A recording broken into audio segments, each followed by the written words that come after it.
com muita alegria, seu Jorge, que nós passamos a palavra do Senhor, porque dentro da nossa pauta, o Senhor vai fazer algumas reflexões sobre o movimento espírita para nós. Seja bem-vindo, seu Jorge, a este momento que para nós é tão caro. Obrigada. Obrigado, Leila. A alegria é nossa, o prazer é imenso para que nós possamos fazer as reflexões apropriadas a esses momentos que nós estamos vivenciando e que a mensagem que nos antecedeu já traz um panorama para que nós tenhamos material, subsídio para não só conhecermos, mas, sobretudo, para que nós possamos aplicar nos nossos dia a dia. Então, queridas amigas e amigos do Conselho Estadual Espírita da Federação Espírita de Tocantins do Estado, nenhum de nós temos dúvidas de que nós estamos protagonizando uma conjuntura cheia de oportunidades, uma conjuntura que necessita estarmos atentos para podermos aproveitá-la. Ao mesmo tempo que devemos estar com os olhos voltados para um futuro, o futuro que nos aguarda pós-pandemia, a fim de que estejamos preparados quando do retorno às atividades presenciais. Acabamos de ouvir que os momentos são graves, mas santos. Acabamos de ouvir que apenas estamos no início desse processo. Então, são reflexões que nos levam a momentos para analisarmos a conjuntura, mas, ao mesmo tempo, verificar o futuro. Agora, dizer algo sobre o pós-pandemia, enquanto nós vivenciamos o cenário pandêmico, é conjecturar o futuro.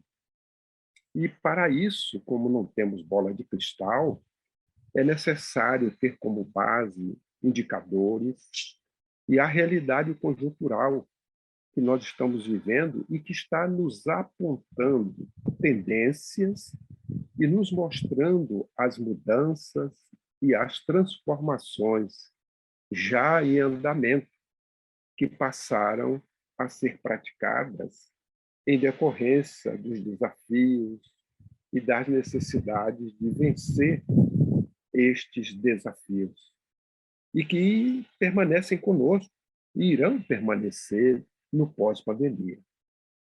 Então, eu convido a todos a juntos conversarmos sobre este aspecto, porque, na realidade, o nosso propósito não é trazer algo como diretriz, que não é o caso, mas é para que nós possamos fazer juntos esta análise do contexto, dos indicadores, mas considerando ambos os planos da vida.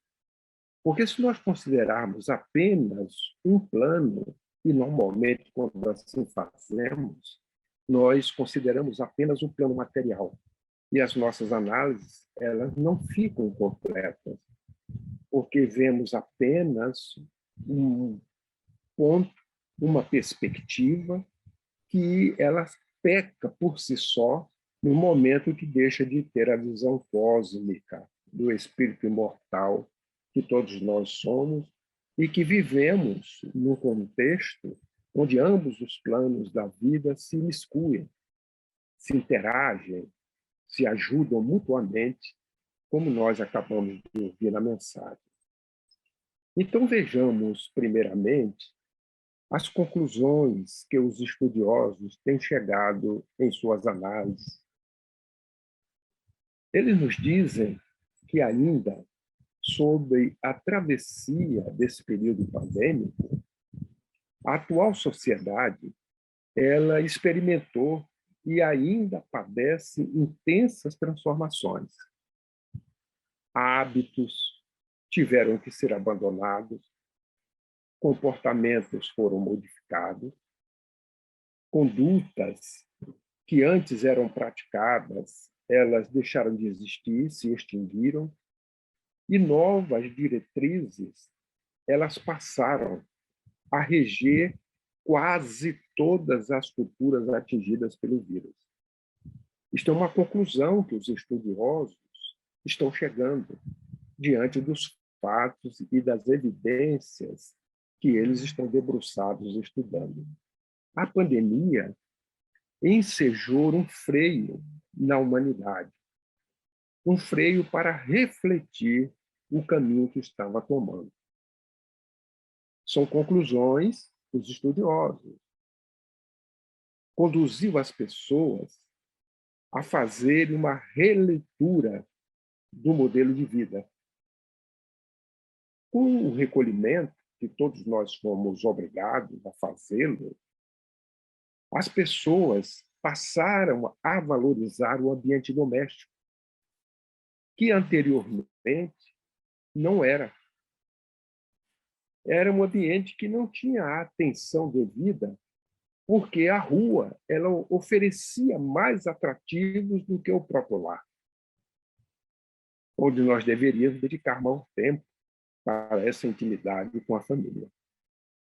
O recolhimento, ele obrigou a família a manter-se reunida, a cuidar-se mutuamente e também a eliminar praticamente o distanciamento que havia entre os membros familiares, que era justificado este afastamento pela busca de uma melhor condição social, de angariar mais recursos, de ter o melhor padrão de vida.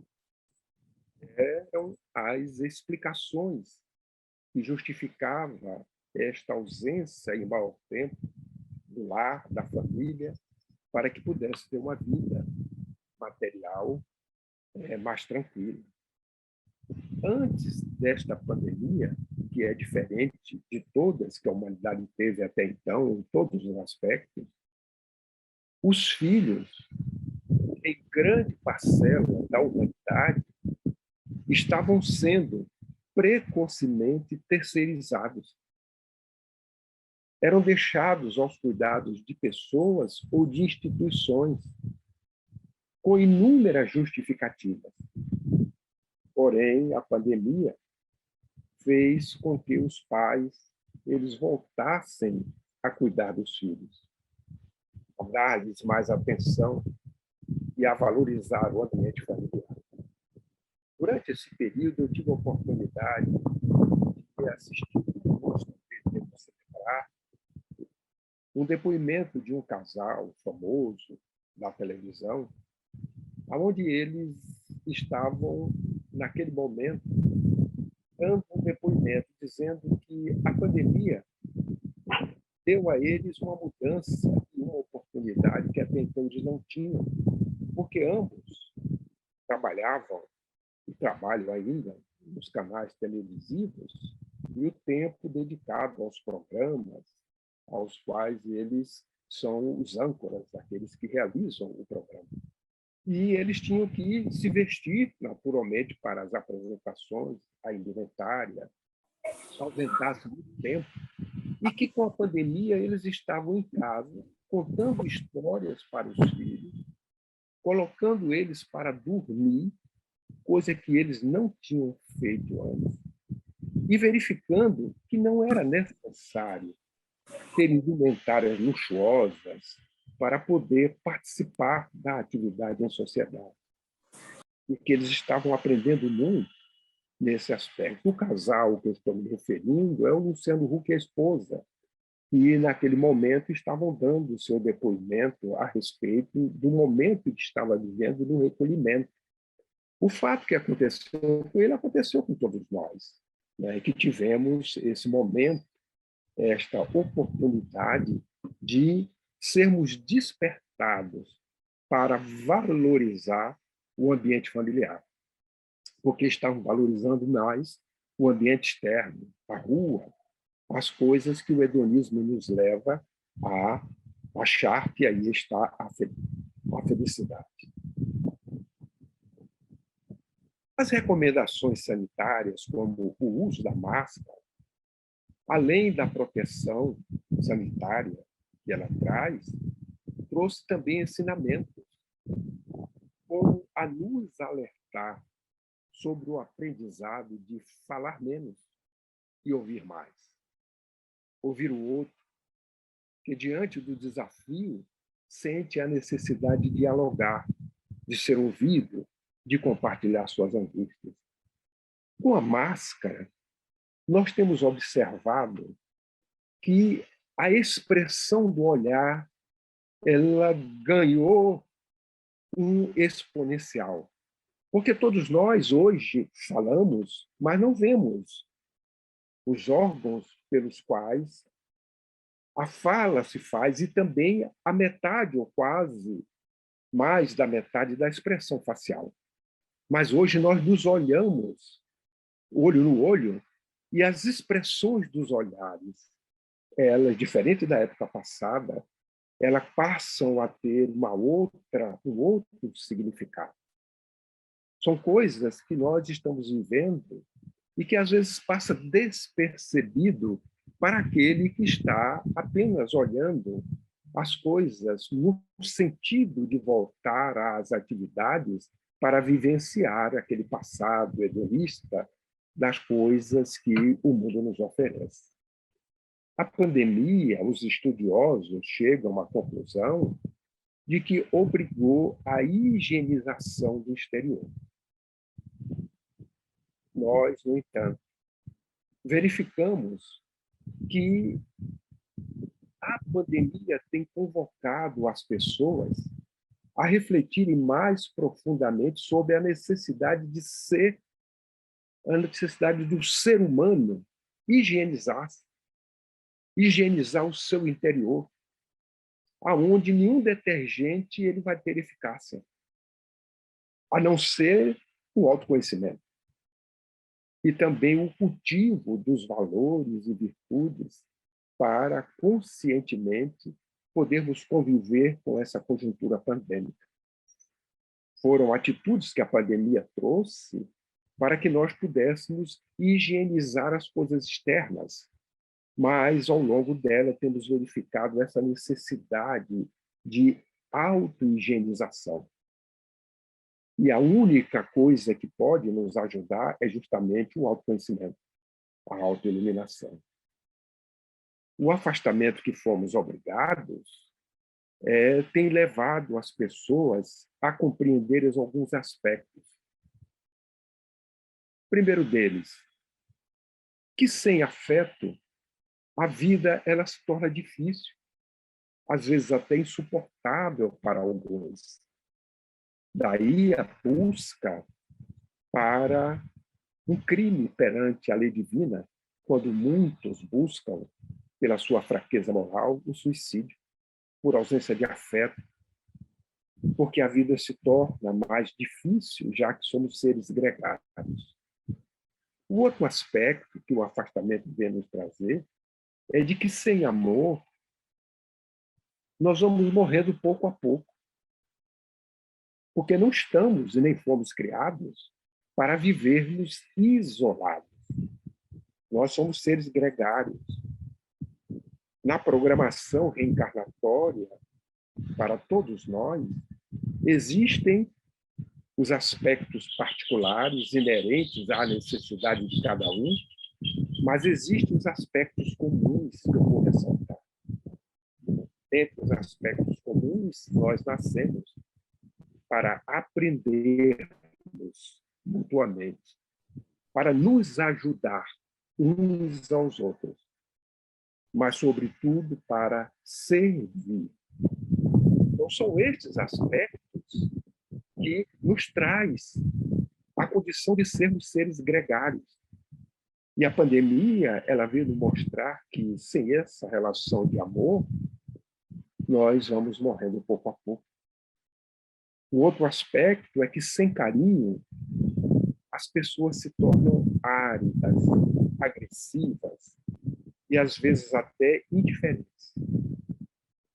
Porque se volta talvez, àquele passado onde os nossos atavismos nos levam mais próximo do que estamos hoje ao instinto, já que nós ainda não temos sentimento, segundo o Espírito Lázaro nos traz esta informação no Evangelho segundo o Espiritismo, quando nos fala da lei de amor, dizendo que, no início, nós somos instintos. E quando avançamos e nos corrompemos, nós temos sensações. Mas quando nós nos instruímos e nos depuramos, nós temos sentimento. E que o sentimento, ele é o ponto mais sublime da lei de amor. Este é o sentimento de Jesus que nós não temos. Nós ainda estamos na fase de avançar, mas de maneira corrompida, com equívocos cometidos. E, naturalmente, hoje, temos mais sensações do que sentimentos, que ainda são poucos, nesse sentido evolutivo que precisamos nos depurar e nos instruir, que é o processo de transição que nós estamos passando. Então, esses aspectos foram aspectos que o afastamento levaram pessoas a compreenderem esta necessidade. E a pandemia, ela tem levado à conclusão de que as aparências nada valem, pois pode-se viver de forma simples e sem ostentação, conforme havia falado há pouco, sobre o depoimento desse casal conhecido em todo o Brasil. Mas tem um aspecto muito interessante que eu vou ressaltar. Antes da pandemia, eu conversei numa reunião mediúnica. O senhor já repetiu, eu já fiz esse fato, já falei, perdoe-me apenas como auxílio à instrução, para que nós possamos, nessa conversa, melhor compreender. Ele começou com os risos irônicos e dizendo que agora eles sabiam perfeitamente como agir, porque ele já tinha descoberto qual a solução para ganhar esta guerra. E ele dizia que era apenas uma palavra de 4 letras. E durante o diálogo me veio à mente assim, amor, mas eu digo, não, amor, esse espírito ainda não tem essa sensação, nem está voltado para isso, esse sentimento. Mas o pensamento, quando queria entrar para descobrir a palavra, eu retirei para não atrapalhar a nossa conversação.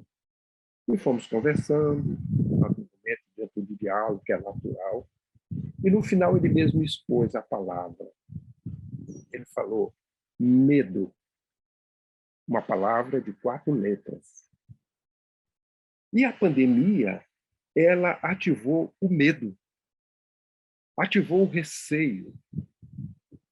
Mas, em contrapartida, levou as pessoas a orarem e a pedirem por oração como nunca aconteceu na face da Terra. Porque o medo, ele desestabiliza, ele atinge a nossa imunidade, nos fraqueja, por falta de confiança, de fé. Nós ficamos receosos. E o medo, ele faz com que o nosso organismo, ele comece a metabolizar determinadas coisas que vêm até prejudicar as células.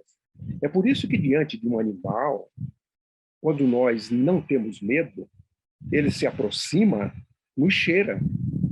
E quando nos cheira, ele verifica que nós não estamos exalando aquela substância que, ao perceber, eles procuram nos atacar. Há exemplos na história da humanidade do cristianismo, daquele cristão que, diante das feras, a sua oração foi tão intensa que elas se aproximavam dele, cheiravam, deixavam-no e ia atacar outros. Porque era a sua unção, naquele momento com o Pai, era tão grande, e a confiança não exalava estas substâncias que, naturalmente, diante do perigo, cada um de nós passamos. Então, a pandemia veio trazer este tipo de sentimento, podemos dizer, de sensação que cada um de nós temos diante dos momentos difíceis. Mas, em contrapartida, nós buscamos um antídoto, como acabamos de ouvir na nossa mensagem, de que o vírus ele morre com a oração, com a prece, porque o pensamento, antes de sair de nós, ele banha todas as nossas células. E, naturalmente, o pensamento vem na prece, nessa conexão que nos liga, que estamos presos ao Pai, vai fortalecer a nossa imunidade.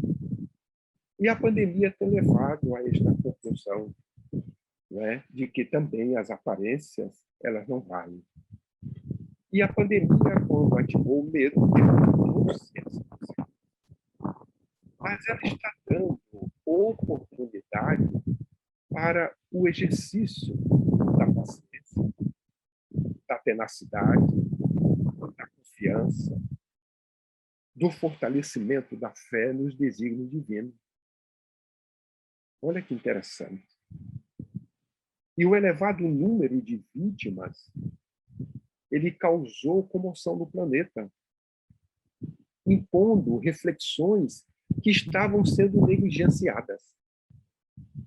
As doutrinas religiosas, elas se viram obrigadas a rever seus postulados, mesmo que os efeitos dessas reflexões elas só venham a ser sentidas daqui a alguns anos. Estas são conclusões que os estudiosos têm chegado. E quando eles afirmam assim, nós sabemos que eles não estão se referindo às palavras imorredoras do Evangelho de Jesus, porque essas são eternas, essas são perenes. E, naturalmente, as religiões que eles observaram, que estão revendo os seus conceitos, os seus postulados, é porque os seus dogmas estavam baseados nos dogmas estabelecidos pelos próprios homens, mas não com base nas lições imorredoras do Evangelho. Nós verificamos também que, com a pandemia, eles assim dizem que a economia, ela atingida, ela gerou escassez de fome, de desemprego, gerou ansiedade, e que, em alguns aspectos, isso vai eclodir em grandes mudanças sociais e em comportamento que serão somente perceptíveis com o tempo, mais adiante. Mas trouxe consigo lições que, de outra forma, não seria percebida nem assimilada com a clareza necessária que a pandemia nos trouxe. Por isto que a mensagem nos diz que são momentos graves, mas santos, e de que nós possamos ver esta santidade. A pandemia ela veio mostrar a fragilidade do corpo diante da letalidade do vírus. A convicção produzida de que a solidariedade entre os povos certezas. Seu Jorge, perdão interrompê-lo, querido. A gente está com interferência no seu microfone, algo que parece ser algum vento. Então, eu vou usar aqui para ver se diminui um pouco, porque o local que eu estou é um local que eu pude procurar, porque eu não estou em casa. Tranquilo. E talvez eu vou ver se eu boto aqui, elimina esse fundo, e barulho de fundo. Um momentinho. Obrigado aí pela...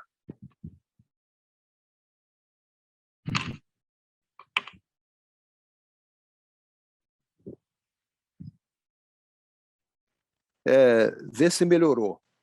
Bastante. Está ótimo agora. Então, obrigada. Muito obrigado.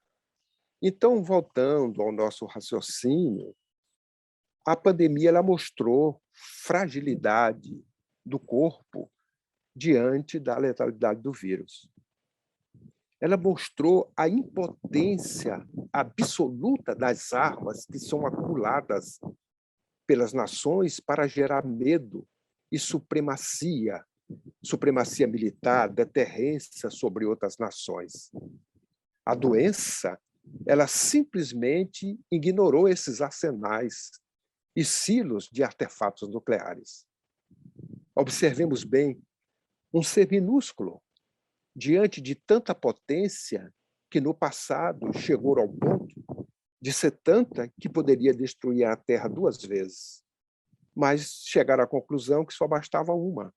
Por isto, no passado, nós observamos aquela onda de desarmamento nuclear em que todos nós vivenciamos. Nós vamos verificar também, assim eles nos dizem, os estudiosos, que em muitos e complexos casos de família, o receio da morte e a contaminação veio apertar os laços que estavam prestes a se romperem, ou os dissolveu por completo, decretando de direito aquela separação que já existia de fato. Esta é uma realidade que a pandemia veio mostrar. Outra realidade é que o trabalho remoto ele exigiu criatividade, exigiu tecnologia, e nós estamos desfrutando disso agora. E isso dilatou fronteiras num campo que era restrito a alguns poucos profissionais que se utilizavam desses recursos para questão de economicidade, porque as suas empresas eram multinacionais, ou os contatos que desejavam ter, eles estavam em continentes diferentes. E, com a pandemia, nós todos descobrimos estas plataformas que veio, como vocês estavam conversando antes, assim que eu pude observar, os benefícios de retirar essas fronteiras, esses limítrofes que são criados por nós mesmos.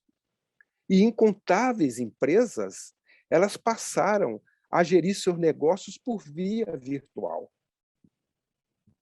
O CEO, ou seja, o responsável, o gestor maior da empresa, ele não se encontrava no local onde ela estava estabelecida ou aonde elas estavam estabelecidas. No entanto, ele conseguia fazer a gestão de todas elas com as reuniões, como nós estamos fazendo aqui agora, nesse momento. Então, novos modelos de gestão e reunião, eles vieram surgir rapidamente e foram reclamados pela necessidade deste momento grave e ainda sobre uma travessia da humanidade em grande parte. E os estudiosos, eles já estão debruçados sobre as consequências desse período e as suas interferências na marcha das civilizações, que vai sendo escrita a cada dia uma página na história universal. Aí eles perguntam, são questões que ficam, como será a medicina pós-pandemia? E as escolas e universidades, como ficarão após quase 2 anos sem funcionamento regular? Como absorver milhões de desempregados numa economia que se retraiu? Fechou postos, mas manteve sempre em alta a demanda por bens e serviços. E eles concluem dizendo que tem muitas interrogações e respostas, mas todas elas ainda imprecisas, porque falam de um futuro. E que só o tempo é quem vai equacionar dia a dia estes questionamentos. Então, queridas amigas e queridos amigos, neste primeiro momento, como falei, nós procuramos trazer esta visão, que é uma visão daqueles que estão debruçados. É a visão particular, é a visão voltada para o mundo, sem considerar o aspecto do plano espiritual. Mas nós, que estamos neste momento refletindo sobre esta questão, não poderemos desconsiderar ambos os planos da vida. Verificamos um aspecto, mas nós precisamos agora verificar alguns aspectos que nos tem sido revelado pelo alto. E é este o meu propósito agora, nesta conversação, de verificarmos o que é que os Espíritos têm nos trazido. Eu vou recorrer inicialmente ao capítulo 6 de O Evangelho segundo o Espiritismo, no seu item 5, que tem como título O Advento do Espírito de Verdade. O capítulo 6 é o Cristo Consolador, mas o item 5 é o Advento do Espírito de Verdade. Ali nós vamos encontrar o Espírito de Verdade, que no ano de 1860, em Paris, ele vem nos alertar em uma das instruções dos Espíritos que Kardec selecionou do Espírito de Verdade. Ele diz assim, abre aspas, crede, amai, meditai sobre as coisas que vos são reveladas. Não mistureis o joio com a boa semente, as utopias com as verdades. É um parágrafo, uma parte que eu retirei desta mensagem do Espírito de Verdade em Paris, no ano de 1860, que vocês podem consultar se tiver o Evangelho à mão.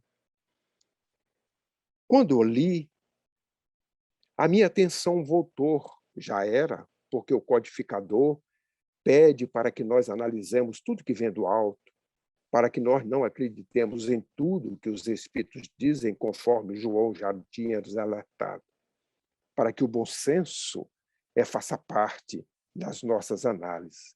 Mas ele está pedindo para nós crermos, para nós amarmos, mas meditarmos sobre estas coisas que são reveladas. E aí pergunto às irmãs e os irmãos, quantas coisas já nos foram reveladas? Será que nós estamos meditando sobre elas? Só do Chico são 500 obras. Se colocar Divaldo, Raul e os demais, nós temos milhares de obras espíritas que necessitam ser meditadas por nós. Uma encarnação, por mais que dure, a ciência diz que o homem de 150 anos já nasceu. Este homem, se ele estudar estas obras, a encarnação dele não será suficiente para poder apreender tudo e meditar sobre tudo que elas trazem. É um trabalho contínuo que nós iniciamos agora, vamos continuar no plano espiritual, reencarnar e continuar estudando e meditando. Mas esta é uma informação que está no Evangelho, que eu gostaria de trazer neste primeiro momento, para que nós possamos observar aquilo que nos são revelados pelo alto. Assim sendo, o ano de 2010, que foi aquele ano do Congresso do Chico, dos 100 anos do nascimento de Chico, o Espírito Manuel Filomeno trouxe à lume a obra Transição Planetária, que talvez até já lemos, 2010, 2021, 11 anos, não é? A gente teve tantas outras, e a gente vai lendo uma atrás da outra, mas talvez não estejamos meditando sobre as coisas que nos foram reveladas. E eu fui buscar pouca coisa para que nós possamos verificar este cenário conforme os Espíritos vêm nos revelando. Diz-nos, no capítulo 15 desse livro, Manuel Filomeno, vivemos um momento muito grave na sociedade terrestre. Lembre que a mensagem que antecedeu falou que o momento é grave e santo, e não foi em 2010. Essa mensagem é recente, nós sabemos disso. Então ele dizia, vivemos um momento muito grave na sociedade terrestre. Um momento assinalado pela violência, pelo desvario moral, pela usança de drogas perturbadoras, pelos vícios ditos sociais, vícios perversos e destrutivos, e pelo desrespeito aos divinos códigos, à natureza e às suas criaturas. Pergunto-vos, isso foi dito há 11 anos atrás. Está valendo hoje? São revelações que os Espíritos trazem para que nós meditemos conforme o Espírito de verdade nos concita. São revelações prescientes, que no momento que as lemos, fica naquele expectativa de futuro, como eu vos falei. Falar do futuro é necessário, porque não temos bola de cristal, de verificarmos os indicadores, aquilo que está à nossa disposição, porque quando os estudiosos da meteorologia nos dizem que amanhã vai chover, e dizer que vai cair 3 milímetros de chuva em Palmas, em Tocantins, eles não fazem isso aleatoriamente. Eles fazem porque estudam os indicadores dos ventos, das temperaturas, das mudanças de pressões, dos seus movimentos, e sabem perfeitamente que no dia de amanhã vai chover naquela região 3 milímetros, porque eles antecipadamente estudaram os indicadores que conduziram com um grande percentual de acerto aquelas informações. Da mesma forma, somos nós que devemos meditar. Mas ele ainda continua dizendo que olhe só, graves ocorrências dolorosas enlutarão famílias incontáveis e esfacelarão muitas existências. Será que isso tem alguma relação com a pandemia que nós estamos vivendo hoje? Porque as palavras são essas: graves ocorrências dolorosas enlutarão famílias incontáveis e esfacelarão muitas existências. E permanece dizendo: quando escassearem os sentimentos de solidariedade e de compaixão, até a volúpia do prazer e da fuga da realidade. Então, queridas amigas e amigos, nós ainda não escasseamos os sentimentos de solidariedade. Nós, ao contrário, estamos ausentes dele. Então, ocorrências graves, elas iriam acontecer, já aconteceu. E a mensagem que antecedeu, que eu não combinei nada com vocês, vocês colocaram, vem nos dizer, nos antecipar, dizer que é o início desse momento. Mas, em contrapartida, sabemos que os amigos espirituais que trabalham em nome do Cristo jamais nos deixam desamparados. A esperança é esta bela companheira de viagem que Jesus nos convidou a tê-la. Ele vem dizer assim: desenha-se um novo mundo de harmonia, que ele se implantará lentamente, à medida que se diluam as densas sombras da ignorância e da crueldade que predominam em quase toda parte. Quer dizer, esse futuro que nós aguardamos, ele só será ou acontecerá porque lentamente nós estamos diluindo essas sombras. Mas devemos lembrar que podemos acelerar a diminuição dessas sombras, porque Jesus nos disse: aquele que me segue jamais estará em trevas.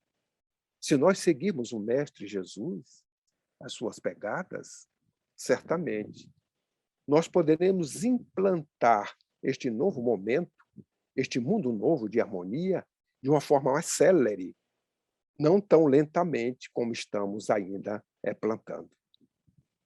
Eu trouxe apenas 3 aspectos deste livro para que nós possamos observar a informação do Espírito de Verdade em 1860, que na sua presciência já sabia desses momentos que nós iríamos passar e também do apoio que ele estaria e está nos dando e nos dará para que nós possamos vencer estes momentos e outros que chegarão com o apoio do Mestre Nazareno. Mas o planejamento espiritual, 2 anos depois, veio nos trazer uma outra obra, o Amanhecer de uma Nova Era.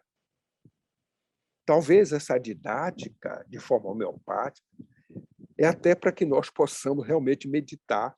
Então, deram 2 anos para que nós pudéssemos meditar sobre a transição planetária, tão falada, mas talvez ainda não tão meditada quanto falada.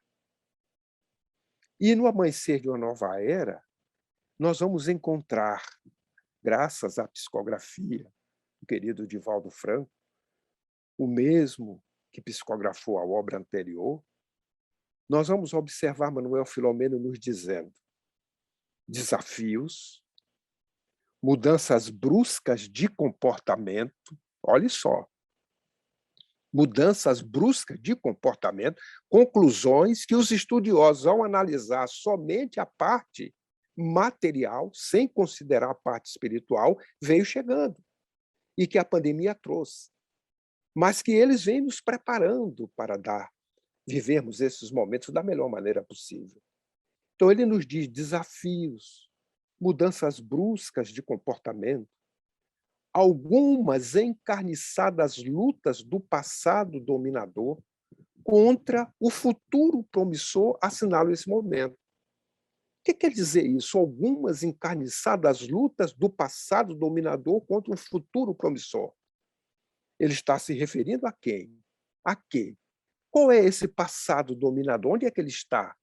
Está fora? Porque as informações que ele nos dão, quando nós meditamos, é que esse passado dominador está dentro de nós. Isso são lutas encarniçadas desse passado que nos domina para que nós possamos vencê-lo para herdar esse futuro promissor.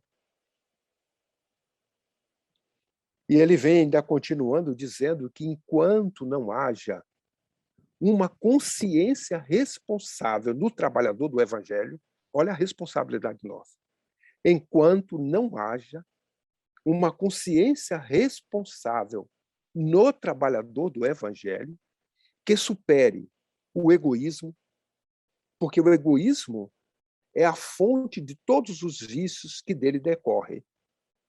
Todos os vícios que nós possuímos têm a causa no egoísmo.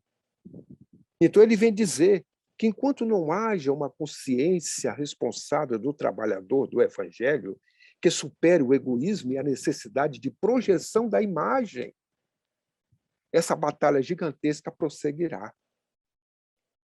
Então, nós, muitas das vezes, estamos falando nestes dias, através dessa midiática, de maneira virtual, onde hoje todos podem falar e todos podem ouvir aquilo que desejam ouvir daqueles que falam. Nós devemos ter um cuidado muito grande, porque essa necessidade de projeção da imagem, ela tem se feito em muitos de nós, aqueles que nos utilizamos da fala para levar a mensagem. Entretanto, nós devemos fidelidade a Jesus e Kardec. E essa projeção de imagem não deve ser nossa, deve ser deles. Nós somos os porta-vozes, que, como João Batista falou, que devemos nos apagar para que Jesus e Kardec apareçam sempre. Então, isto é uma necessidade, isso é uma consciência responsável do trabalhador do Evangelho. Porque se assim não for, se nós utilizarmos o Evangelho, as mensagens, as palavras luminíferas que o Evangelho nos traz, que Jesus nos trouxe, que Kardec vinha esclarecer, para termos projeção da nossa imagem, oh, meu Deus, quanta dívida, quanta responsabilidade nós estaremos assumindo. Mas não é por falta de aviso. E ele vem nos dizer nesta obra que se torna imprescindível. Olha, é uma coisa que não pode tergiversar. Se torna imprescindível o retorno às fontes evangélicas e às origens do movimento doutrinário destituído de autoridades, de especialistas, de detentores de títulos universitários e arrogância intelectual, para que nós possamos volver à simplicidade e ao serviço eminentemente cristão. Isto é um alerta.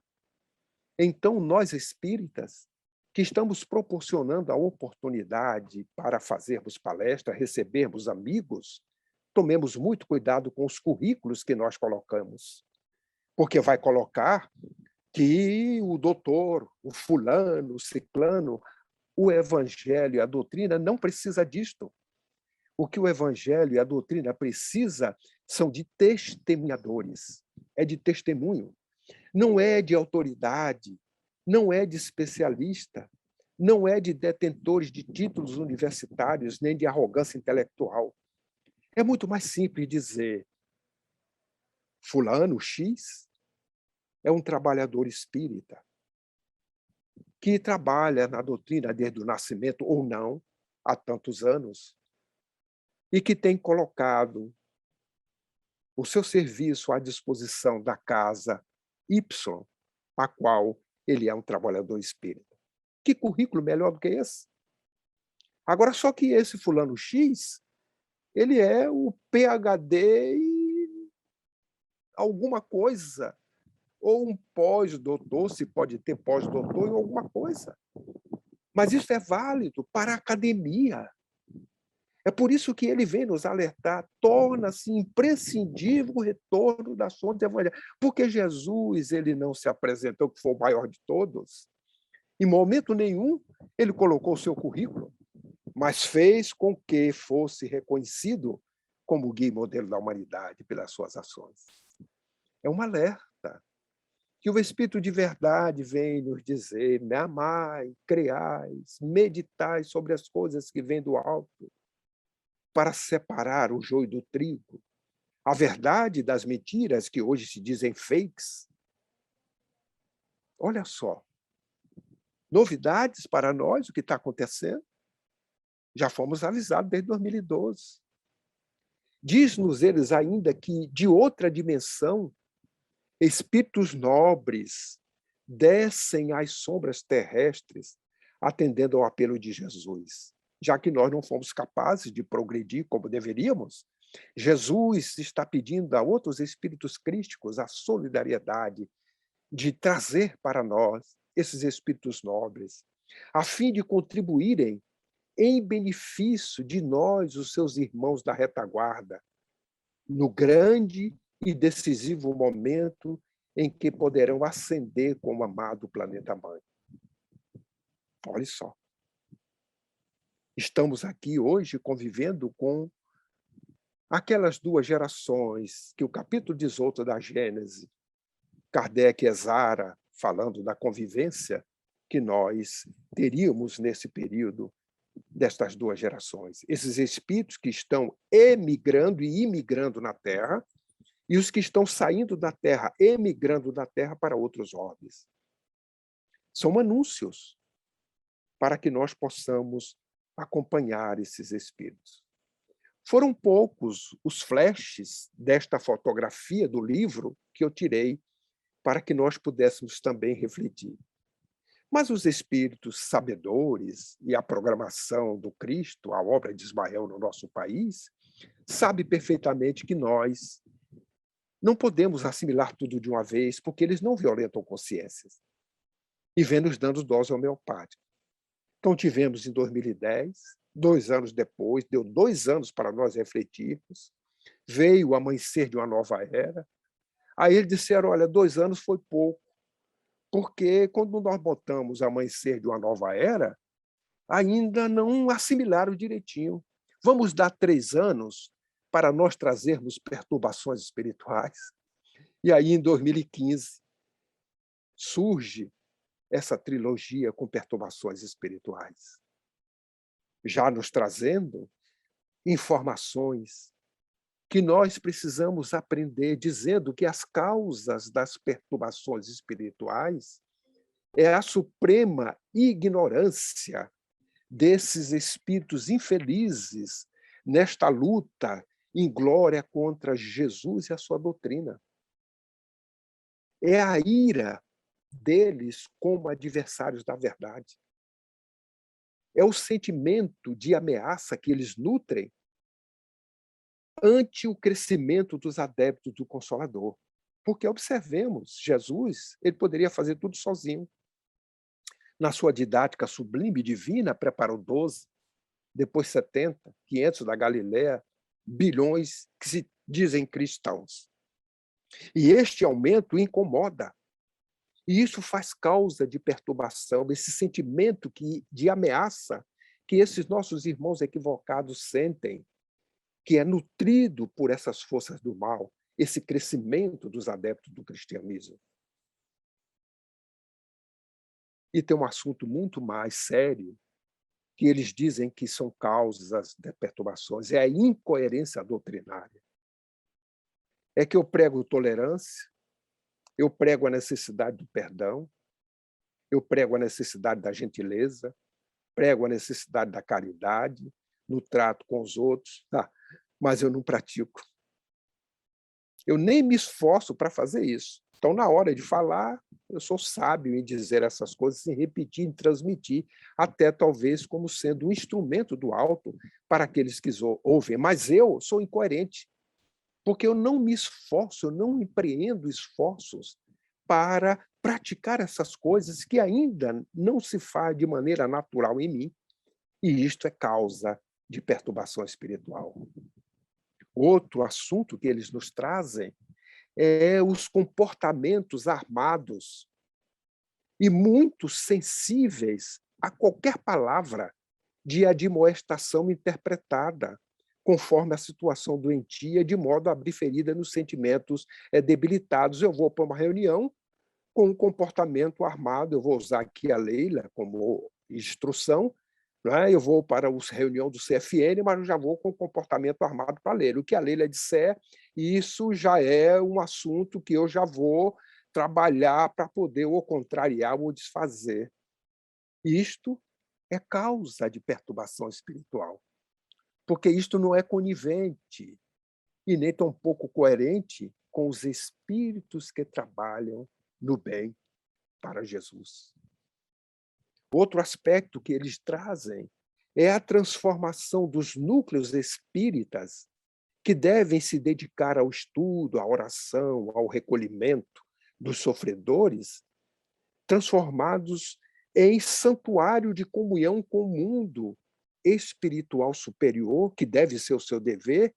Eles se transformam em clubes de futilidades, de divertimentos, de comentários desairosos, de convívio para o prazer e as lancherias comuns. É claro que quando ele assim está falando, ele não está proibindo que nós façamos nas nossas casas, quando nos acolhe para um seminário, um congresso, que nós ali nos alimentemos, que nós tenhamos um momento agradável nesses intervalos onde o corpo necessita do alimento material. Ele está se referindo quando se perturba, desvia a finalidade da casa, que é Jesus e Kardec, para outras finalidades que não são condizentes. Outra causa que ele nos traz é o vício de adaptar o conhecimento libertador que a doutrina espírita nos traz, que o evangelho nos traz, à estreiteza da minha compreensão. A lição é imorretora. E eu, por não compreender, eu limito aquele ensinamento à minha interpretação. E também de submeter esta lição sublime aos impositivos das paixões, das dependências, dos hábitos doentios e conformistas que são geradores de equivocado prazer. Ao invés de eu retirar, buscar o espírito da letra, eu faço interpretações pessoais sem nenhuma base lógica, apenas por dar minha opinião e querer que a minha opinião ela seja prevalente diante daquelas verdades. Isso também é causa de perturbações espirituais, porque por detrás está o sentimento de orgulho, de vaidade, de saber, não é? Num grupo, diz quem tem no grupo de cego, quem tem um olho é rei.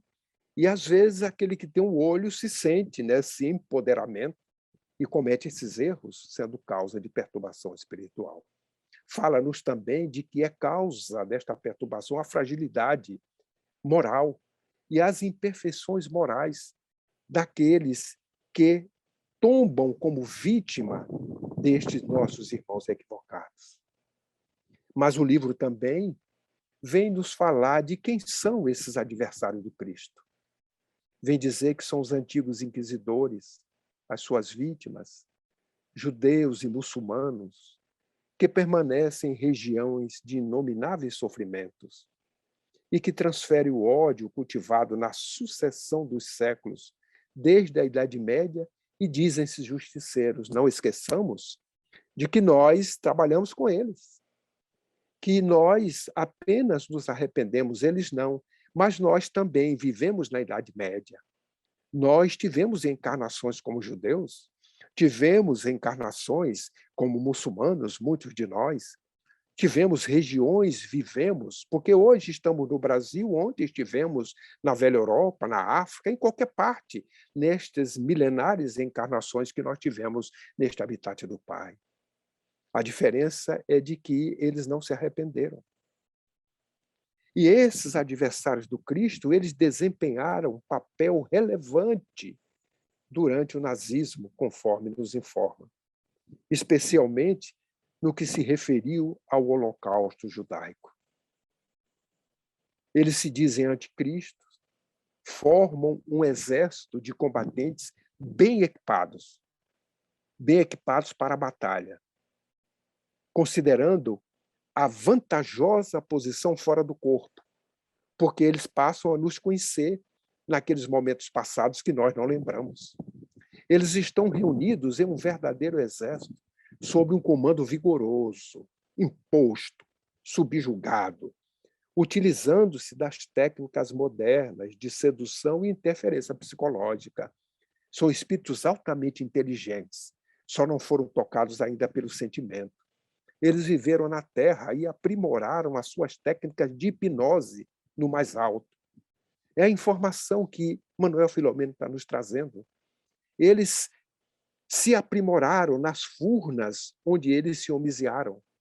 E como rebeldes contra o carpinteiro Galileu, eles se tornaram inimigos excessivos e apaixonados.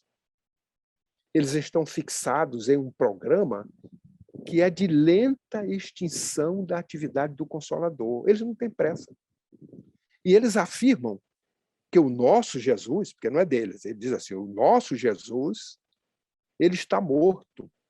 E a sua doutrina se acabou, se estertora. Que este é o momento da ciência e do poder social, do poder econômico. Olha só. Isso nós estamos falando em 2015, onde eu tirei também flashes dessa fotografia do livro. Se eu parasse por aqui era suficiente, mas não devo parar para que nós possamos continuar o nosso raciocínio. Vejamos a didática do plano espiritual, as informações que trazem para que nós meditemos sobre ela. Mas no ano de 2017, 2 anos após, Divaldo Franco, no workshop Consciência e Liberdade, no dia 30 de abril de 2017, daquele ano, em Salvador, Divaldo nos alertou para um fato que ele presenciou no dia 4 de abril de 2016. Ele diz que lhe apareceram cerca de 40 entidades das trevas, espíritos que ele não tinha contato até então.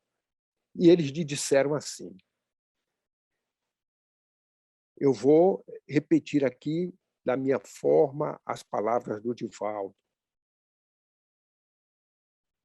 Anote a data, são eles para o Divaldo, porque a partir de agora as dores vão aumentar, vão se multiplicar as dificuldades. E aqueles que pretendem servir ao Cristo de Deus, como vocês falam, terão que demonstrar. Olha a ameaça. Não serão mais as feras lá daqueles restritos círculo romano, nem tampouco o embalamento daquelas fogueiras. Seremos nós.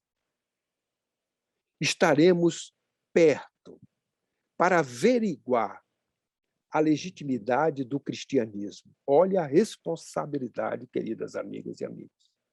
Não é à toa que Divaldo compartilhou conosco. Prestemos atenção às revelações que vêm do alto. Estaremos ao vosso lado, de todos vós, para poder testar-vos as lições que ensinais aos outros. Procuraremos interferir em vossas vidas, porque sois devedores. Nós não nos sentimos na condição de cobradores, mas de material de laboratório para testar a vossa fidelidade. Podeis contar conosco, porque nesse momento de transição, que se iniciou desde os anos de 1970, as dores que se abateram sobre a Terra são mínimas. É como se fosse assim uma cauda de um cometa que passasse a regular distância, convocando alguns leves danos. Mas agora, o cometa ele se volta na direção do planeta terrestre para um grande choque. Contai com a nossa guerra. Estamos em batalha e gostaríamos de vê-los chorar, buscar misericórdia, de pregar, desistir. Gostaríamos de ver a vossa fidelidade ao Evangelho, a começar de ti, apontando para o Divaldo. Nós te cobraremos cada lágrima, cada sofismo, e veremos até onde irás. Aí eles falam, finalmente, 4 de abril de 2016, anote, viu? Para que não te esqueças. Queridas amigas e amigos, um ano depois, 2015, 2016, a mediunidade de Divaldo capta estes espíritos que vêm fazer esse desafio e, graças a Deus, ele compartilha com todos nós, que fazemos parte desse trabalho de divulgar o Evangelho em Espírito e Verdade. Olha as responsabilidades. É por falta de aviso? É questão de pandemia? Nós estamos numa transição, mas não está nos faltando o apoio devido. E pela primeira vez nós observamos que estamos diante de uma oportunidade, de uma obra que nos chega diante de fatos, para que nós possamos, desta forma, compreender o momento que nós estamos passando, ao mesmo tempo em que informações espirituais estão nos chegando, falando sobre o momento que nós estamos vivendo. É o livro No Rumo da Regeneração, porque as obras espíritas, as revelações que os espíritos nos trouxeram e nos trazem, normalmente fala de um passado. Esta não. Esta está falando para os protagonizadores do momento que somos nós. Foi durante a pandemia que ela chegou, nos alertando. E aí nós vamos encontrar Manuel Filomeno dizendo, sem dúvida, são turbulentos os dias da atualidade, em que genericamente vem desaparecendo o sentido existencial, sendo as contínuas cargas de pessimismo e violência comprometidas com a destruição do ser integral e pleno em pensamento e atitude. Se referindo ao vazio existencial que domina os nossos dias. Diz-nos eles que estamos, diz-nos Manuel Filomeno, que estamos no início das grandes transformações. E fenômenos próprios demonstram, chegados os tempos anunciados pelas Escrituras e confirmados pelos imortais. Está lá o capítulo 24 de Mateus, sermão profético. Está lá João, em Pátinos, falando em Apocalipse. E está aí as mensagens dos Espíritos trazendo-nos para este momento. E ele ainda vem dizer que tragédias de todo tipo sacodem o mundo físico. Agora, atormentado pela pandemia da Covid-19, demonstrando a fragilidade do ser humano no pedestal das suas ilusões, ante esse vírus devastador e fatal, ao mesmo tempo que está facultando a necessidade do amor e da solidariedade entre as criaturas para a sobrevivência ao caos. Eu tirei apenas 2 partes, fotografias, 2 flashes do Manuel Filomeno neste livro, que todos leram, conheceram e é recente. Mas eu fui buscar também na mensagem do Dr. Bezerra, que é no capítulo 7, o grande encontro, algumas palavras que já foram ditas e vocês vão relembrar. A semelhança de vezes anteriores, nos fala o venerando, em que as pandemias ameaçaram a existência humana e desapareceram após cumprir o seu objetivo, esta atual, ela é portadora de programa seletivo de espíritos para preparar o advento dos novos tempos. Olha, é diferente das demais. Tem um objetivo.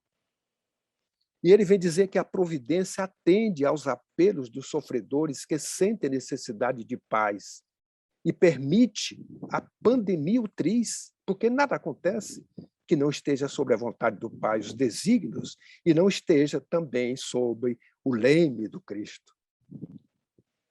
E ele vem dizer que a pandemia ela veio para despertar para a realidade de seres imortais que somos, de modo que nós possamos rever e nos autoanalisar, volvendo aos caminhos do amor, conforme foi lido na leitura que antecedeu. A sociedade terrestre, afirma o Dr. Bezerra na sua mensagem, ela está necessitando aprender pela experiência do sofrimento. Olha que escolha nós fizemos.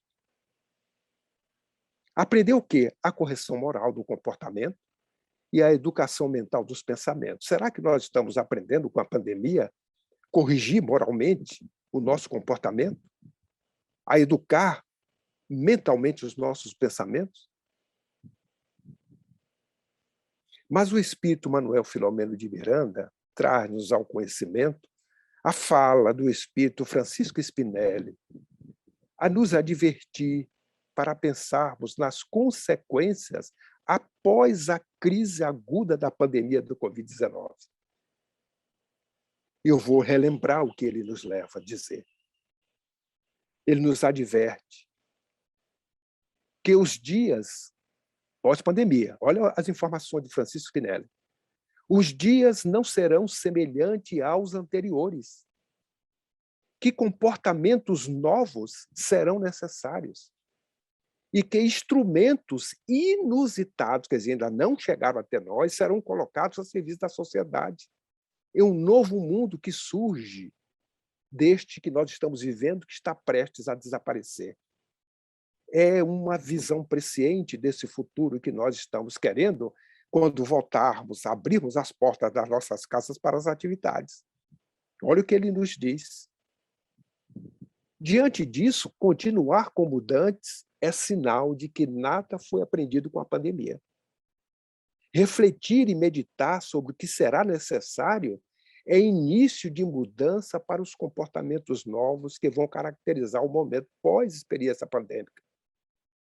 É nesse contexto que a Casa Espírita ela tem um papel importantíssimo no cumprimento da sua missão de estudar, divulgar e vivenciar a doutrina espírita. É uma oportunidade ímpar para intensificar a simplicidade do coração, a pureza de sentimento, a abnegação do serviço e a alegria na obra de Jesus. Quando ele afirma que os dias não serão semelhantes aos anteriores, que comportamentos novos serão necessários e que instrumentos inusitados serão colocados a serviço da sociedade, diante dessa informação, nós podemos deduzir que as casas espíritas deverão ficar atentas para a reabertura de suas portas, quando tudo voltar à normalidade, porque comportamentos novos serão necessários. E a inovação estará sendo colocada para serviço de todos. E, diante deste prognóstico, nós podemos dizer que a casa espírita, a instituição, o centro espírita, ele deve estar atento para estas inovações, em especial as tecnologias que estão sendo utilizadas para o apoio administrativo, contábil, à gestão dos recursos humanos, à comunicação, ao próprio comércio eletrônico, já que nós não vendemos livros, mas nós levamos uma mensagem através do livro. E ele tem um custo que é necessário ser reposto para que esse trabalho continue sendo divulgado com a autossustentabilidade. É diante desse prognóstico, nós poderemos dizer que as casas espíritas devem estar atentas para a oportunidade de divulgação da mensagem consoladora do Evangelho à luz do Espiritismo pelas midiáticas à disposição das instituições. Novos comportamentos serão necessários, oportunidade para as instituições espíritas repensarem seus modelos de lideranças e migrarem para as deliberações colegiadas com fulcro na fraternidade. É o que Kardec já recomendou para que o trabalho ele seja em colegiado. Os estudiosos preveem que as instituições estarão investindo em credibilidade e transparência, porque as pessoas estão cansadas de informações mentirosas e preferem interagir com instituições que forneçam informações e serviços seguros. Então, as casas espíritas que ainda não realizaram investimento em transparência e credibilidade devem voltar suas atenções para compartilhar informações corretas, seguras e atualizadas sobre a gestão de recursos institucionais, das doações que são oferecidas pelos colaboradores e voluntários, e manter a fidelidade a Jesus e Kardec. O prognóstico é de que a educação não mais será igual. Estudar offline e online será normal, já está sendo.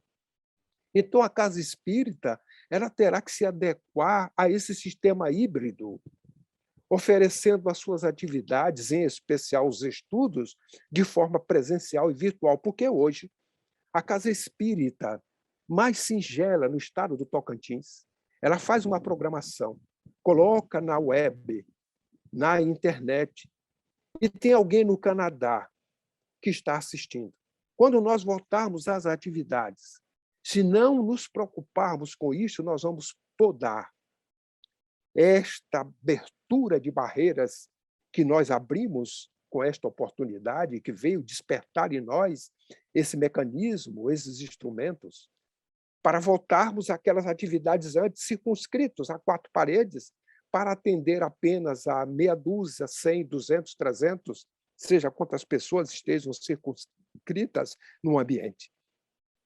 Porque hoje, com a questão virtual, nós estamos levando o Evangelho de Jesus e a doutrina espírita para a humanidade.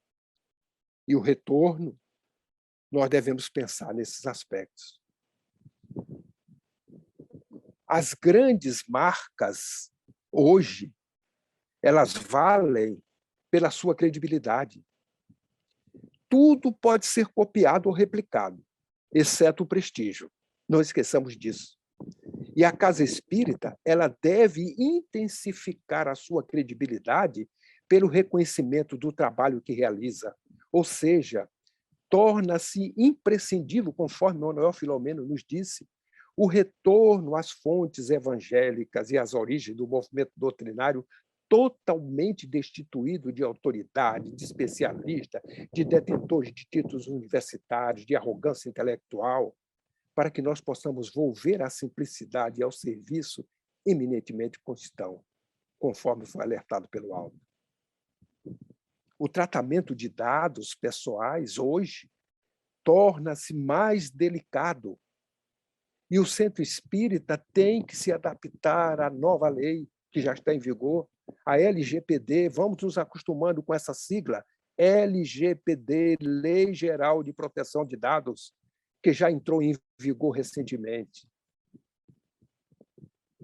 viagens, congressos, reuniões de trabalho não serão como antes, se puderem ser feitos online.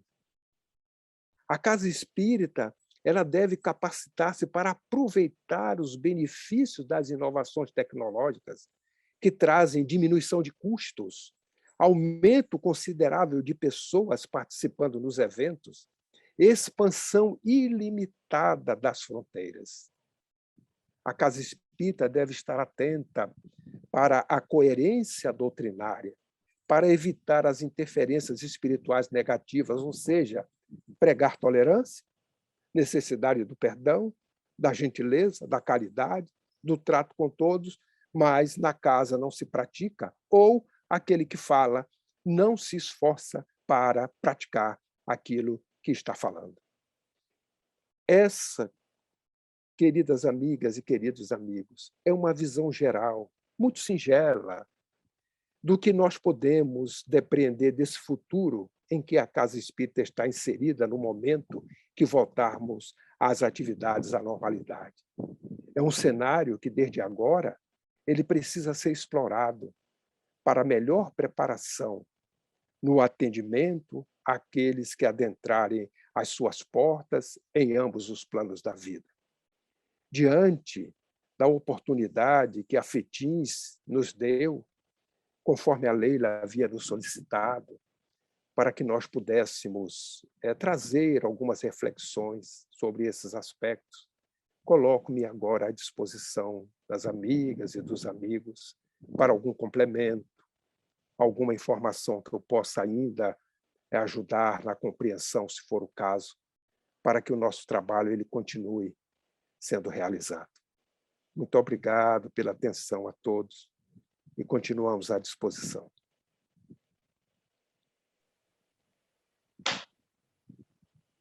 Queridos irmãos, está aberto aí, se alguém quiser colocar alguma questão para o seu Jorge Godinho esclarecer após essas reflexões que ele fez, alguma colocação que ele talvez ficou bem entendido. Para a gente entrar na segunda parte da nossa pauta. Então, vamos, se tiver, levanta a mão e a gente abre para vocês questionarem o seu Jorge. A nossa... Quem gostaria? Fala o nome. Acho que é a Suzana. Ah, Cáritas. Pode perguntar, Cacá. Eu tenho pensado muito no que você colocou, na questão do cristianismo, né, dos cristãos, porque a literatura espírita fala que muitas pessoas hoje temem o Cristo pela força dos cristãos, né, que foram queimados em nome do Cristo, foram devorados em nome do Cristo. E hoje a gente tem observado na sociedade muitas pessoas boas, socialmente boas, mas que negam Cristo, que rejeitam Cristo pela postura que alguns cristãos estão tomando, né? Que contradiz o que Jesus pregou. Fico pensando a nossa missão, enquanto cristãos, primeiro, né? De levar a mensagem de solidariedade, fraternidade, de inclusão que Cristo pregou, para que a gente renasça, Cristo rediviva. Se um momento, no passado, as pessoas tinham medo de Cristo, pela postura da Igreja Católica antigamente, de matar, de machucar em nome do Cristo, hoje é outra postura também em nome do Cristo, que a gente está vendo pessoas se afastando de Jesus, mesmo na postura de solidariedade, de afeto. Então, eu penso que alguma dessas pessoas, talvez em próprio conflito com elas mesmas. Eu faço bem, eu sou gentil, mas esse Cristo não me serve. E qual é a nossa missão de trazer de novo Cristo nos corações também, né? Era isso. Obrigada, Cacau. Sua contribuição reflexiva. Se tiver mais alguém, nós vamos... Gratidão ao seu Godinho aqui, está no chat. Bom, nossa intenção agora... Leila, Oi? Tem duas pessoas, se eu não me engano, é a Suzana e O Denis. levantaram a mão. E o Denis. se eu não Pode me engano. levar a mão, hein? Ô, Suzana. Suzana é dirigente do Centro Espírita Paz Amor, lá de Gurupi. Suzana, abre o microfone. Eu tinha fechado. Bom dia. Bom Em dia. primeiro lugar, eu quero agradecer a fala, porque eu acho que ela foi muito confortadora. Ela nos colocou numa realidade que a gente vive hoje, né? E a gente já estava conversando, quando teve a jornada aqui, nós conversamos sobre isso, como vai ser o retorno, como vai ser toda essa adaptação.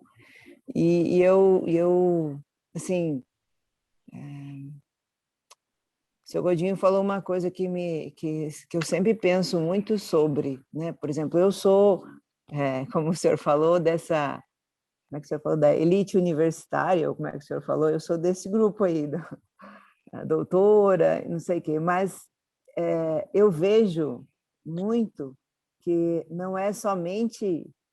Sim, eu vejo muita arrogância em relação à minha classe, isso é um fato, isso é verdade, mas eu também vejo muitas pessoas que não são dessa classe e que também são arrogantes dentro do centro espírita, entendeu? Eu lembro que eu vim de um centro espírita onde existia uma elite dentro do centro.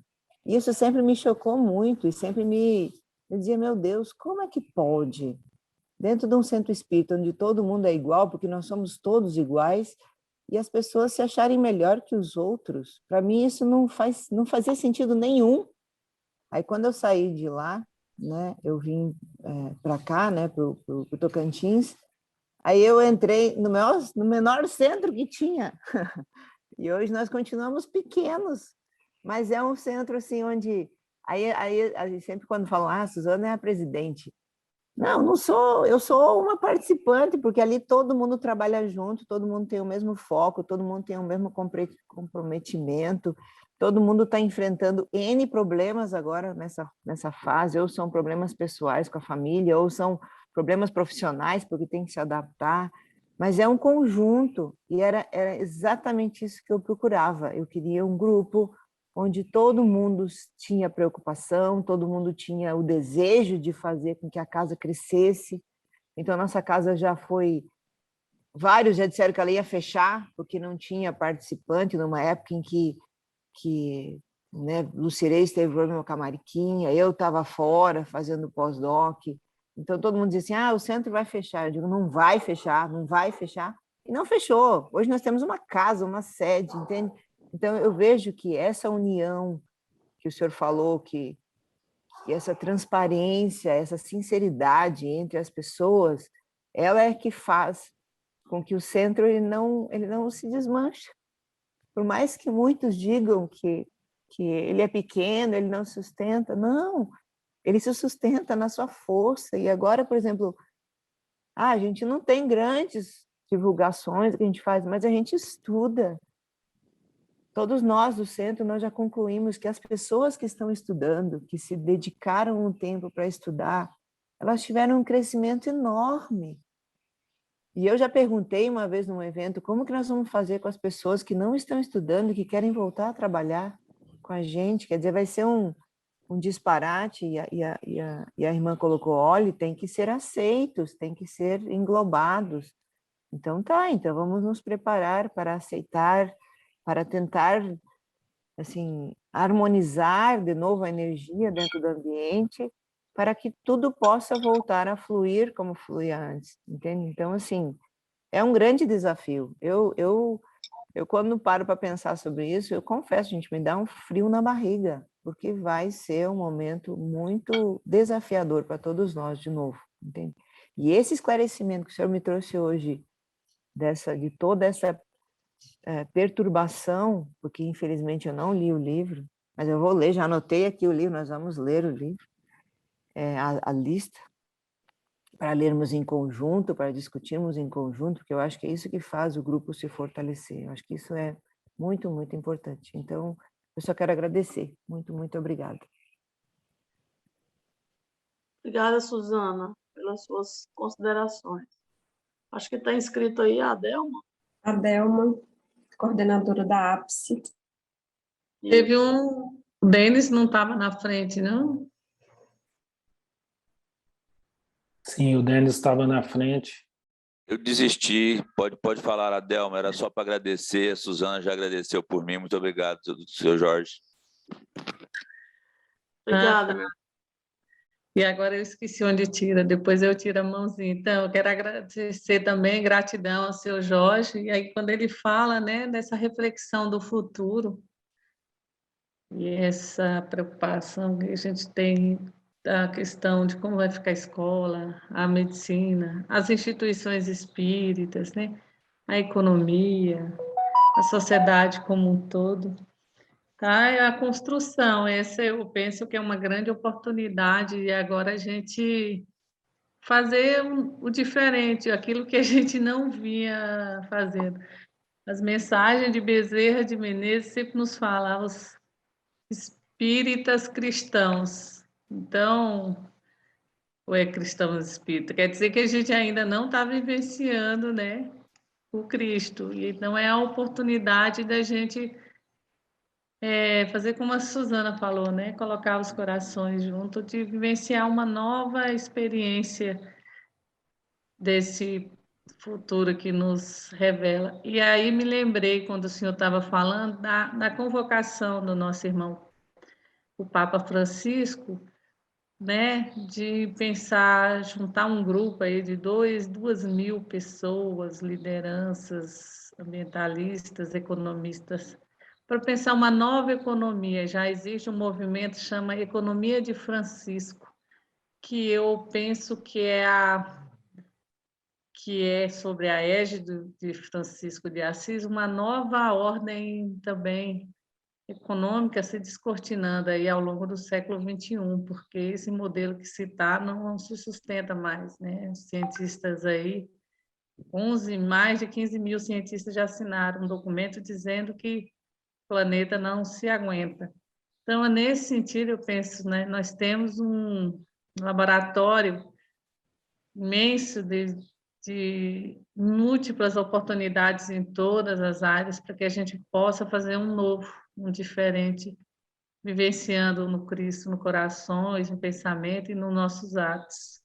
Obrigada, viu?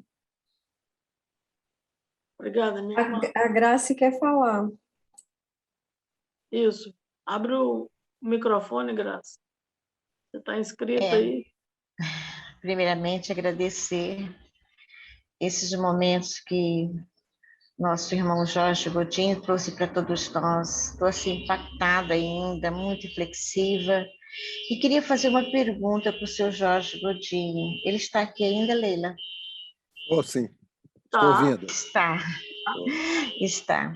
É porque a gente ouve muito, seu Jorge Godinho, as pessoas dizerem assim, quando fala a questão que o anseio imenso das pessoas, abre a casa espírita, precisa abrir a casa espírita, então é o passe, a palestra, então é uma agonia nessa questão de abrir a casa espírita. E fala assim, e a FEB? O que a Federação Espírita está nos recomendando na questão de abrir a casa espírita ou não? Então, eu queria fazer essa pergunta. Tá Obrigada, bem. viu? Obrigado.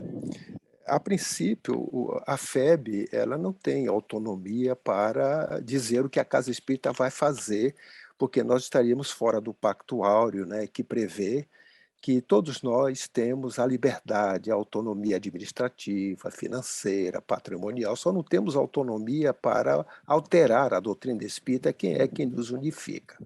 E como nós estamos sediados nos municípios e as deliberações governamentais é de que as responsabilidades sobre essa questão de abrir, fechar, etc., fica com os municípios, cada município vai ter o seu momento de abertura ou não, e como nós temos mais de 5.000 municípios no nosso país, então nós vemos que não haverá sim uma abertura simultânea, mas haverá. O que acontece é o seguinte, quando nós iniciamos a pandemia, que as orientações foram fechar, sim, nós tivemos todos que fechar as portas, porque ali era o momento. Mas a abertura, ela vai depender de uma série de circunstâncias, da nossa capacidade, dos protocolos, se nós somos capazes de atendê-lo, não é? E também o retorno com estas mudanças que a pandemia nos auxiliou, com esses recursos à disposição. Por exemplo,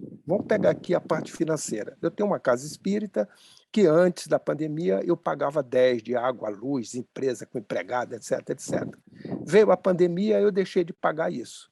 Mas também eu deixei de arrecadar, porque a porta ficou fechada e o dinheiro que eu tinha para botar os 10 era a venda de livro, eram os encontros presenciais, etc. Aí a minha despesa diminuiu, e eu fiquei também com a questão diminuta de poder ter o recurso, e deu para sobreviver.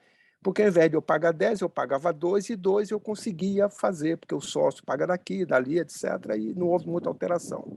Aí, de repente, vou voltar, abro as portas. No mês seguinte, a despesa vem para 10 ou 11, e eu não tenho um recurso para pagar, eu vou passar a ser devedor. Isso é imprudência. Então, a minha abertura, se ela depender dessa parte financeira, eu tenho que fazê-la proporcional à minha capacidade de subsidiar as minhas dívidas, que eu tenho que ter os compromissos perante a luz, a água, a sociedade onde eu vivo, aluguel, seja o que for. Então, para cada um, esse aspecto, que é o aspecto financeiro, ele vai ser representado de uma maneira ou de outra, dependendo do tamanho da casa, etc. Mas essa agonia da gente voltar, para abrir a casa, para voltar, a gente tem que olhar essas reflexões, porque se eu, depois da pandemia, eu quero abrir a casa para voltar igualzinho como ela era antes, eu não aprendi nada. Eu vou ter que aprender aqui depois, batendo cabeça. Se eu já sei de tudo isso, eu vou me preparando para uma abertura compatível e condizente com essa nova realidade. Porque antes eu não fazia reunião virtual, agora eu faço. Ora, então, será que eu terei na minha casa espírita, quando eu voltar a porta aberta para um estudo que tinha 100 pessoas, e com o virtual, será que eu terei a frequência de 100 pessoas? Porque tem muita gente que talvez não vá dessas 100, ela vai preferir assistir, não porque ela não queira ir à casa espírita, porque às vezes a atividade dela voltou, ela chegou em casa há pouco tempo para se deslocar, e ela vai estar presente conosco virtualmente. Então a casa tem que oferecer isso, porque senão ela perde essa oportunidade que está sendo dada. E, naturalmente, a frequência, a casa, ela vai ter um misto de essa questão híbrida para atender a quem pode ir e a quem não pode ir. Mas, dificilmente, se nós voltarmos sem utilizarmos recursos que nós estamos usando hoje, que isso vai depender de quê? Recurso financeiro, para eu botar uma internet, se eu não tenho, porque hoje eu uso da minha casa, né? Porque cada um está na sua casa, mas a casa espírita tem esse recurso, eu tenho uma internet instalada, eu posso fazer a reunião com um computador, seja na casa de alguém, para que ofereça aquele estudo agora com 10 pessoas presencial e 50 que estão assistindo, só que das 50 tem uma que está no continente africano. E aí, se eu deixo de fazer, aquela pessoa que estava lá na expectativa de continuar o estudo vai deixar. Então, outra questão, eu vou dizer apenas o fato, mas não vou dizer o protagonista. Um presidente federativa, quando fechou as casas espíritas, ele também, como todos nós, fechou a casa. 3 meses depois, o espírito chegou para ele e falou: tudo bem, meu irmão, tudo bem, como é que você está? Ele está bem. Aí ele falou assim: você tem visitado lá a federação? Ele falou: não, porque está fechado, né, essas circunstâncias todas. O espírito você sabia que nós estamos trabalhando à noite lá na casa espírita? Aí ele levou um susto, falou: eu aconselho você a fazer uma visita à casa, dá uma olhadinha. Ele prontamente foi, abriu as portas, levou um susto, poeira, sujeira, local úmido, porque não tinha aberto. Ele: meu Deus do céu, nós estamos trabalhando aqui à noite e a casa nessas condições. Imediatamente pegou vassoura, trabalhou e mantém a casa limpa a partir de então. Vocês acham que durante esse período, se vocês estivessem no plano espiritual, vocês iam cancelar as atividades? Observe no rumo da regeneração Tinha reunião no plano espiritual mediúnico? Tinha participação de médium encarnar? Você acha que Manuel Filomeno, que conta apenas uma colônia de milhares que estavam espalhadas pelo mundo realizando esse trabalho, que nós, na nossa casa espírita, durante o sono, nós não estamos trabalhando mediunicamente? Nem que seja no apoio no plano espiritual, ou varrendo lá o local para até parar e dizer assim, olha, a reunião vai ser, então, amanhã quem vai fazer aqui é a Graça e quem vai fazer a prece. Aí a Graça se prepara, dorme direitinho, chega lá na hora, a Graça faz a prece, a reunião acontece com os membros do grupo que estão doando esse fluido vital que só nós, os encarnados, temos. Você acha que os espíritos, eles não aproveitaram esse período com isso? Seria uma ingenuidade da nossa parte. Então, o retorno às atividades ela vai acontecer de forma que deva ser serena, tranquila, planejada, com harmonia, e, naturalmente, cada casa de acordo com a sua própria necessidade. Não é porque eu tenho na mesma rua 2 centros espíritas, separados 200 metros, um abriu lá e eu vou ter que abrir logo no dia seguinte, porque ele abriu. Peraí, ele abriu porque ele analisou a circunstância dele. Eu estou a 200 metros, mas a minha atividade ela tem exigências que não é a dele. Então, eu tenho que analisar de per si cada caso para que eu retorne com as mesmas condições, não do passado, mas com as condições que esse momento novo está a exigir, fazendo o aproveitamento de todas essas benesses que nós aprendemos durante a pandemia. Então, fiquemos com os nossos corações tranquilos. A FEB, foi a pergunta, e a FEB, o que é que ela faz? A FEB, nós chegamos à conclusão que nós vamos abrir, se tudo correr bem, março do ano que vem. Há uma circunstância que nós estamos executando uma obra na FEB, uma questão de incêndio, de contra-incêndio, que nós temos nos nossos prédios, e foi exigido que nós colocássemos splinters, que é aquela parte de contra-incêndio que, quando tem em algum lugar indicador de incêndio, eles começam a jogar água. Nós tínhamos lá as partes de contra-incêndio, mas não estava adequada. E nós aproveitamos esse momento. É uma obra que vai durar de 5 meses a 6. Nós já iniciamos ela agora no mês de outubro. E, se Deus quiser, fevereiro, por aí, nós já estamos terminando e estamos preparando para iniciar de forma gradativa. Em março, paulatinamente, também para que nós possamos, dependendo das circunstâncias, que nós não sabemos, não é, se realmente, apesar de termos vacinados, etc., como é que vai ser o nosso retorno. Porque essa pandemia é para nos ensinar coisas. E se eu, antes da pandemia, gostava do hedonismo, e após a pandemia eu quero voltar às minhas práticas hedonistas, eu não aprendi nada com a pandemia. Se eu vou voltar para valorizar mais a rua do que o meu lar, que eu aprendi a ficar com minha família, com meus filhos, etc., eu estou voltando ao que era antes, e o depois não vai ser mais igual ao antes. Então, a pandemia veio para selecionar ideias e espíritos. E o momento é esse. Não dá mais para a gente fazer escolhas equivocadas. Então, não sei, Graça, se a gente pôde contribuir com a resposta, mas é assim que nós estamos agindo. Obrigada, obrigada. Deus abençoe. Bom, se tem mais alguma questão, eu não estou vendo aqui, mas... Janice, me ajuda aí, ó, Nadir. Tem alguém mais? Não tem mais ninguém inscrito e nem com mão levantada. Ótimo, obrigada. Então, sendo assim, nós vamos, dentro da nossa programação, nós vamos dar um intervalo de 10 minutos. Nós podemos só fechar as nossas câmeras e os microfones.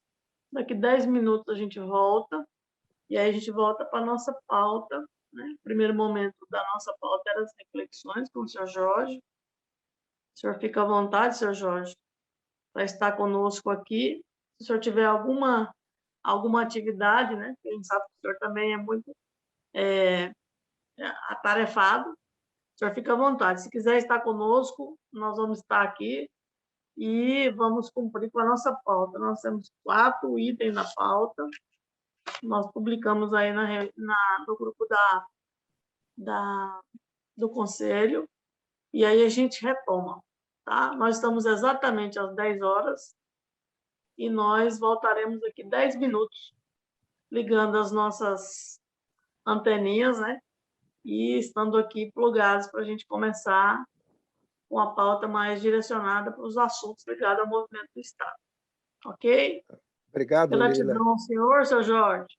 Tá Gratidão. bem. Sempre. Obrigado a você, obrigado a todos que compartilharam conosco. Eu não vou poder ficar porque eu tenho uma atividade mais tarde, a parte da tarde eu tenho ainda que prepará-la. E eu estou desde 7 da manhã lá com o GRAAPA, aquele grupo de apoio e assistência aos povos da África, né? Tanto que terminou, já emendei aqui com vocês, e à tarde eu tenho mais outra atividade, mas eu agradeço o carinho de vocês, a iniciativa de realizar esse trabalho, iniciando com um tema como esse, que, no meu entendimento, é um tema atual, é importante para as nossas reflexões. Que Jesus abençoe, que vocês continuem aí com a atividade, com muita paz e com assistência espiritual. Um forte abraço a todos e muita paz. Obrigada. Obrigada, senhor.